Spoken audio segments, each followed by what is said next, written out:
This is the day that the Lord has made. Let us rejoice and be glad in it.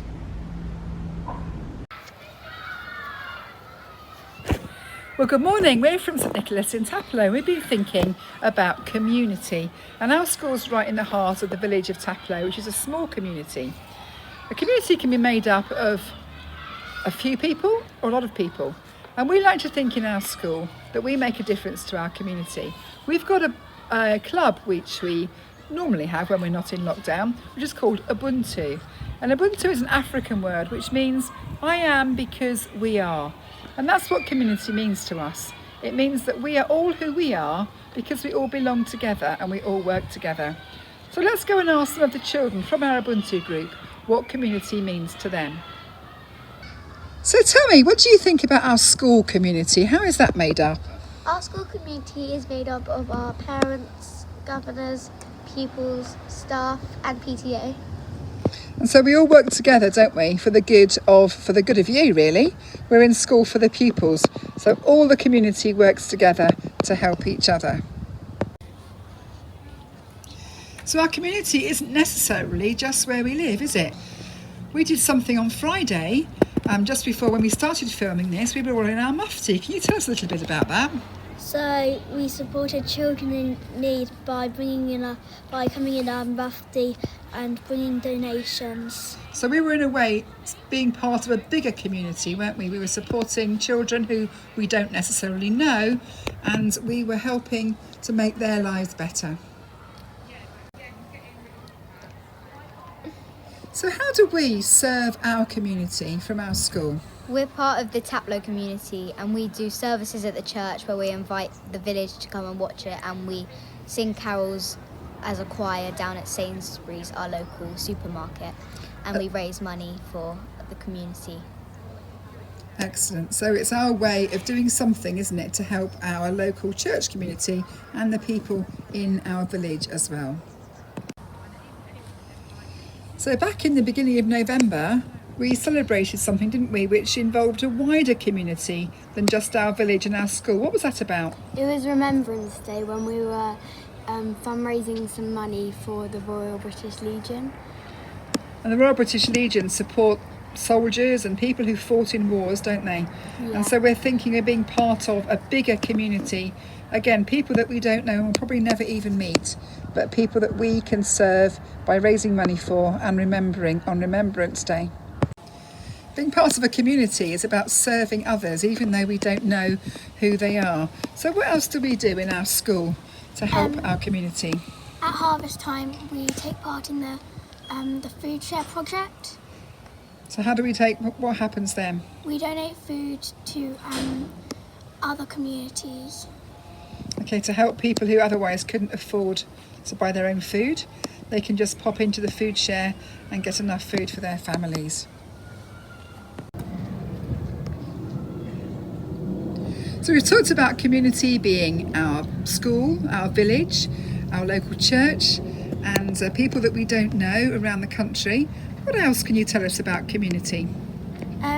Once a year, Mrs. Dobson, who's our music teacher, goes to Lesotho, which is in Africa, and we raise money for the Beautiful Gate, which is an orphanage.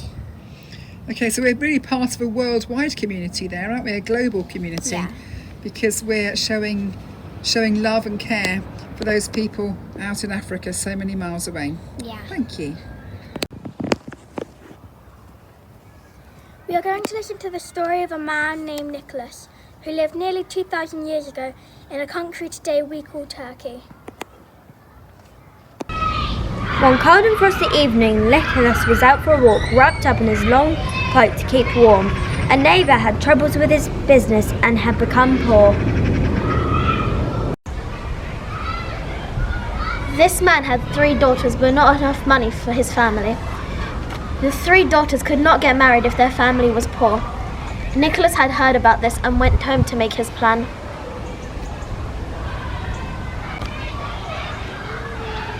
At home, Nicholas wrapped several gold coins in a cloth bag. He smiled, feeling cheerful about helping someone else. He left his house quietly late that night. He wanted to give a gift in secret, so he kept to the shadows. The home of the three young women was dark and quiet. Nicholas snuck up to the window and dropped the bag of gold inside. Then he ran away.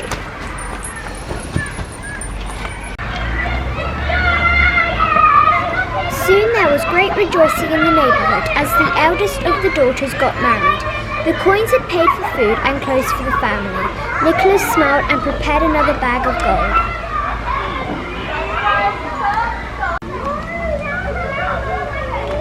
The thankful family now dared to hope for help for their third daughter. The father stayed awake that night but sat by the fire to keep warm, waiting and listening.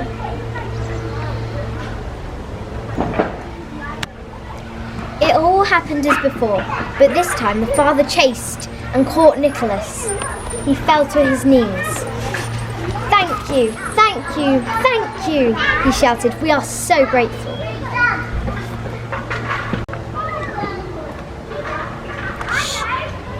Shoo, shoo, Nicholas said. Please don't tell anyone it was me. I'm happy to have helped you.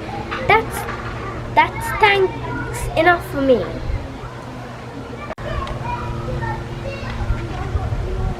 He must have told someone that it was Nicholas, who told someone else.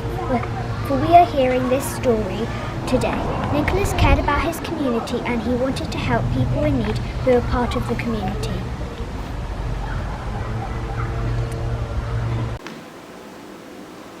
How did St. Nicholas serve his community? I think he was generous by giving gold coins. I think he helped the family. I think he shared. I think he was making people happy. What difference did St. Nicholas make to the man and his family? They weren't poor anymore. They could get the things they needed. That women could start new lives.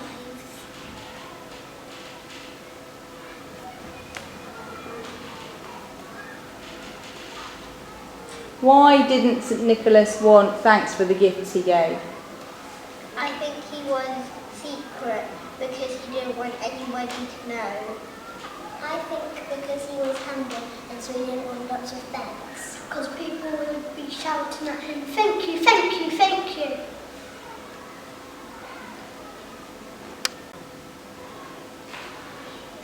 Each year in early December, Christians around the world remember the story of St. Nicholas.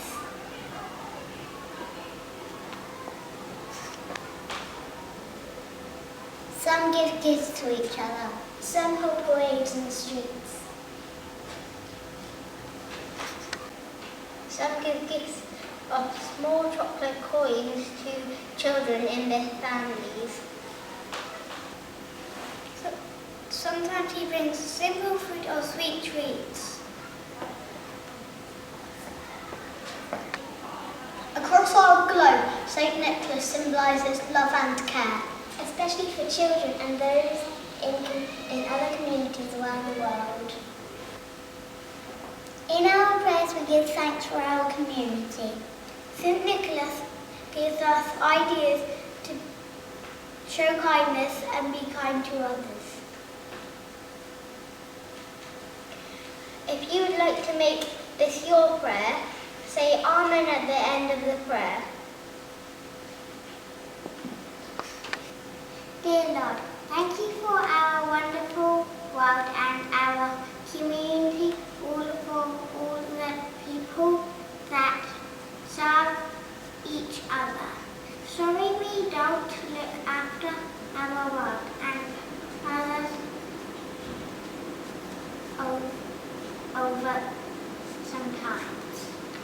Please help us look after our world, community. Amen. Amen.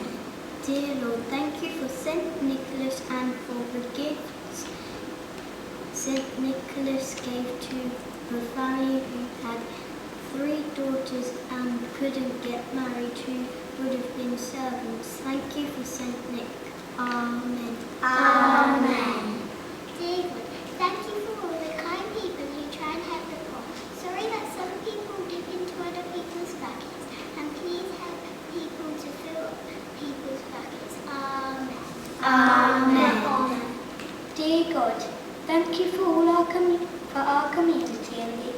those who help others. Thank you also for people who serve others. Amen. Amen.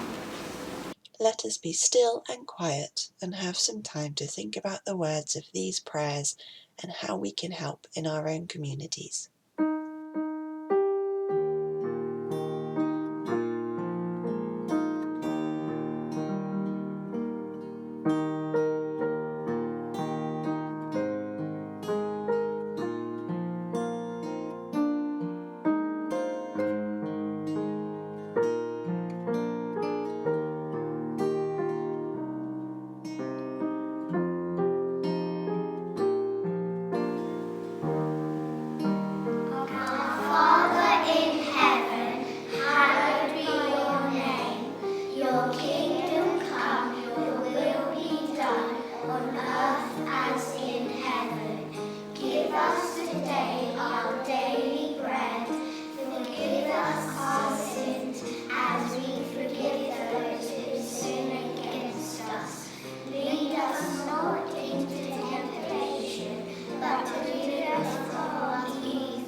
Like St. Nicholas, we go into the world to talk in God's light, to rejoice in God's love.